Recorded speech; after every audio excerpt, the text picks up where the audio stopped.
गणपति का त्योहार करीब है और भगवान गणेश को पूजने के लिए पूरा देश तैयार है। अलग अलग जगहों पर गणेश उत्सव जो है ये बड़ी धूमधाम से मनाया जाता है, महाराष्ट्र में खासकर। फिर मैं हैदराबाद में था, मैंने वहाँ पर भी देखा बड़े धूमधाम से वहाँ पर पूरा गणेश उत्सव मनाया जाता है। लेकिन मैं इस वक्त राजधानी भोपाल में हूँ और यहाँ पर भी लोगों की बड़ी आस्था भगवान गणेश के प्रति है। क्यों ना हो, सर्वप्रथम पूजे जाने वाले भगवान हैं और गणेश उत्सव जल्दी करीब है। तो ऐसे में मैं भोपाल में आपको दिखाने आया हूँ कि जो ये गणेश की प्रतिमाएं हैं जो लोग अपने घर पर बिठाते हैं, फिर कुछ दिन बैठने के बाद में उनकी विधिवत पूजा होती है, फिर विसर्जन होता है। ये सब चीज़ों के बीच में जो एक सुंदर प्रतिमा आप सभी लोगों के घर में जब देखते हैं गणेश जी की, वो कैसे बनती है, किस मिट्टी से बनती है, कितना समय लगता है, कितना खर्च होता है, कितने लोगों की इसमें मेहनत होती है, इसमें जो लकड़ियाँ लगी है ये कहाँ से लेकर आते हैं और कितने इसके दाम होते हैं, ये सब चीज़ें जानने के लिए मैं यहाँ भोपाल में न्यू मार्केट के पास एक जगह है जहाँ पर इस प्रकार से मूर्ति बनाने वाले लोगों का पूरा जमावड़ा है। एक छोटे मैदान में लगभग हम ये समझेंगे कि यहाँ पर बड़ी संख्या में मूर्तियाँ बन रही है। गणेश की प्रतिमाएं देखिए यहाँ पर बन रही है, लेकिन कुछ महीनों बाद ही दुर्गा उत्सव भी आ जाएगा, उसकी भी तैयारियाँ अलग अलग जगहों पर चल रही है। हालांकि यहाँ पर एक भाई साहब हैं, वो गणेश की प्रतिमाएं यहाँ पर कई सारी हैं, वो यहाँ पर तैयार कर रहे हैं। हम उनसे जानते हैं। क्या नाम है आपका? सोमेन पाल। पाल साहब, कब से एक मूर्ति बनाने में कितना टाइम लग जाता है? कितने फीट की है ये? 6 फीट? 7 फीट। बताओ थोड़ा सा, कितना समय लगता है? एक मूर्ति बनाने में कम से कम 2-3 दिन लग जाएगा। 2-3 दिन में हो जाएगा एक मूर्ति? तो वो एक आदमी की मेहनत होगी या 2-3 लोग उसमें काम करेंगे तब बनेगा? 2 आदमी वो कम से कम काम करना पड़ेगा, फिर यह क्या होगा। फिर मतलब पूरा कलरिंग वगैरह सब कुछ मिलाकर 2-3 दिन? हाँ, 3 दिन मान लो, पक्का 3 दिन में। फिर ये मिट्टी वगैरह कहाँ से लाते हैं आप लोग? यहीं आसपास से कि कहीं और से आती है मिट्टी? नहीं, आसपास से आता है, कुछ बाहर से आता है, कुछ खुद करके लाना पड़ता है। जैसे अगर हम इसकी बात करें, ये मूर्ति 7 फीट की है, कैसे बनाने वाले हैं आप? इसमें ये ऊपर क्या है, ये मोर वगैरह कुछ आएंगे, क्या आएगा इसमें? मोर वगैरह आया था, वो दोनों का मोर आया था, फिर कोल का आया था। हाँ, पीछे कोल का चिपकाएगा, जो ऐसा मिट्टी ऐसे लगा। हाँ, साइड में मिट्टी लगाने के बाद फिर कोल का आएगा। क्या क्या होता है इसके अंदर? मिट्टी के अंदर क्या क्या होता है इसको बनाने के लिए? पूरा घास चाहिए होता है। हाँ, घास को पसना पड़ता है। हाँ, सूदने से फिर जाके बनता है। तो मैं देख रहा हूँ पहले आप बांस पर पूरा बांधते हैं। हाँ, पहले बांस का फ्रेम बनाना पड़ता है, जो जिस हिसाब का मूर्ति है उस हिसाब से बनाना पड़ता है।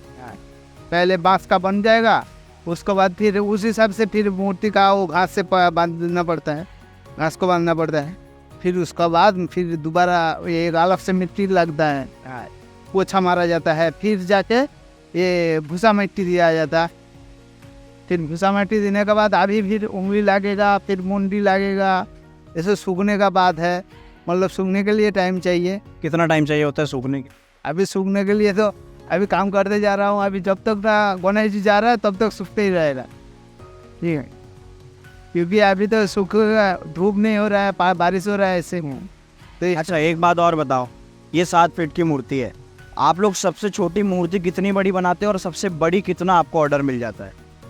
बड़ा तो इस साल ऑर्डर लिया नहीं हूँ, थोड़ा हम लोग का लेट हो गया, इस चक्कर में बड़ा ऑर्डर ही नहीं लिया। फिर भी सबसे बड़ी कितनी? 16-17 फुट 18 फुट तक बनता है। ठीक है, इस साल शायद 12 फुट तक बनाया हूँ ये शायद। छोटी अगर मूर्ति की बात करें? छोटी अभी मतलब कुछ बाधा बड़ा है, खड़ा नहीं हुआ, फिर भी 5 फुट मान लो।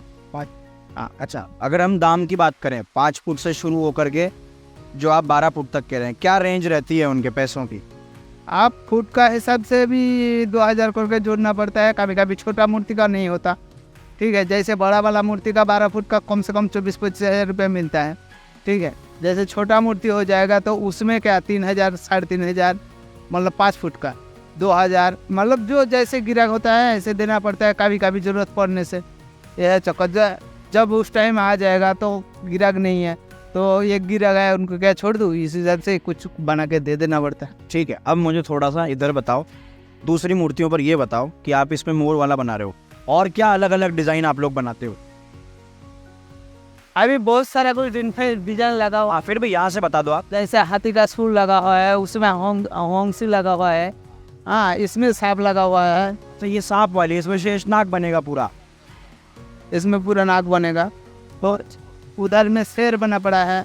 उस साइड में बड़ा मूर्ति में सिर बना पड़ा है, 2 साइड में। अच्छा, ये क्या बना रहे हो आप? ये पेड़ बना रहा है, अच्छा, ये पेड़ बना रहे हो। ये फूल बनेगा। अच्छा, तो इस प्रकार से सब चीज़ें होती है। ठीक है, हम कुछ 1-2 लोगों से और आगे बात करने की कोशिश करते हैं कि उनसे भी जानते हैं कि ये जो प्लाईवुड का काम है, ये सब चीज़ें वो लोग करते हैं और किस प्रकार का मार्केट होता है, कितनी मूर्तियाँ बन जाती है। एक भाई साहब हैं, आपका मालिकाना यहाँ पर सिस्टम है, आप ये सब कुछ देख रहे हैं, कितनी मूर्तियाँ बन जाती है, कितनी मूर्तियाँ आप बेचेंगे इस बार? ये 40 मूर्ति। 40 मूर्ति। अच्छा, तो ये पूरा जो गणेश उत्सव आ रहा है उससे कितना पहले से तैयारी शुरू हो जाती है? ये कम से कम 1.5-2 महीने पहले से तैयार। और लोग मूर्ति एकदम गणेश उत्सव के दिन या उसके एक दिन पहले लेकर जाते हैं, या पहले से बुकिंग वगैरह कब से आना शुरू हो जाती है? बुकिंग भी तब से शुरू हो जाती है, 1-2 महीने पहले से। मतलब लोग 1.5-2 महीना पहले ऑर्डर दे देते हैं और 1-2 दिन, 2-4 दिन पहले से जाना शुरू हो जाती है मूर्ति। जो मूर्तियों का जाना आना होता है वो आप लोग खुद ट्रांसपोर्ट करते हैं, लोग लेने आते हैं, क्या होता है? मैं भी तो खुद का रहता हूँ। अच्छा, मैं एक मिट्टी के बारे में आखिरी चीज़ जानने की कोशिश कर रहा हूँ। ये मिट्टी को जब आप चुनते हैं तो कैसे चुनते हैं? क्या देख करके मिट्टी का चॉइस करते हैं? कुछ तो होता होगा कि घुलेगी जल्दी, चिपकेगी जल्दी, क्रैक नहीं होगा। सारी चीज़ें होती है उसमें। सारी चीज़ें रहती है, इन सब देखना पड़ता है कौन सी मिट्टी किस काम की है, कि नहीं है, किस में कंकर ज़्यादा है, लोच है इसमें या नहीं है, ये सब देखना पड़ता है, तभी काम में आते, नहीं तो कोई काम की नहीं रहती। अच्छा, वो भाई साहब कह रहे थे कि मिट्टी बाहर से भी आती है। बाहर मतलब कहाँ से? वो इसीलिए आती है बाहर से भी, क्योंकि यहाँ पर कुछ चीज़ें मिलती नहीं है, तो फिर बाहर से ला नहीं, बाहर मतलब कहाँ से आती है? ये अपनी सभी जगह से आती है, आपके कलकत्ता से भी आती है, यूपी से भी आती है और गुजरात से भी आती है। इस प्रकार से यहाँ पर इधर आप देख रहे हैं ये प्लाईवुड का काम चल रहा है। ये प्लाईवुड तो बेस बनता है शायद इससे। अच्छा, इससे बेस बनता है, इसकी कटिंग वगैरह सब कुछ होती है। ये यहाँ पर चीज़ें चल रही है। ये आप देख पा रहे हैं जो पाल भाई साहब हैं, ये मूर्ति बनाने का काम यहाँ पर लगातार कर रहे हैं। उन्होंने बताया, और एक ख़ास बात ये भी है, मैंने उनसे पहले पूछा, मूर्ति जब बनाना शुरू करते हैं तब भी उसकी पूजा होती है, और जब यहाँ से गुजारते हैं मूर्ति को, जब जाते हैं लोग लेकर, तब भी यहाँ से पूजा करके जाते हैं। घर पे स्थापना होती है तब भी पूजा होती है, और विसर्जन होने से ठीक पहले भी वो जब जिस भी नदी पर जाते हैं वहाँ पर भी पूजा होती है। इस प्रकार की ये चीज़ें हैं। ये एक स्टोरी मेरी तरफ से आप सभी के लिए। लगातार इस प्रकार के रिपोर्ट्स हम आपको दिखाते रहेंगे। तब तक के लिए कैमरामैन विपिन के साथ मैं ले रहा हूँ विदा। आप देखते रहिए मध्य प्रदेश फर्स्ट। इस तरह की और भी वीडियो को देखने के लिए हमारे YouTube चैनल को सब्सक्राइब करें और बेल आइकन को दबाना ना भूलें। यदि आप हमारा वीडियो Facebook पर देख रहे हैं तो पेज को लाइक और फॉलो जरूर करें। हमारे सोशल मीडिया पेजेस से भी जुड़ें।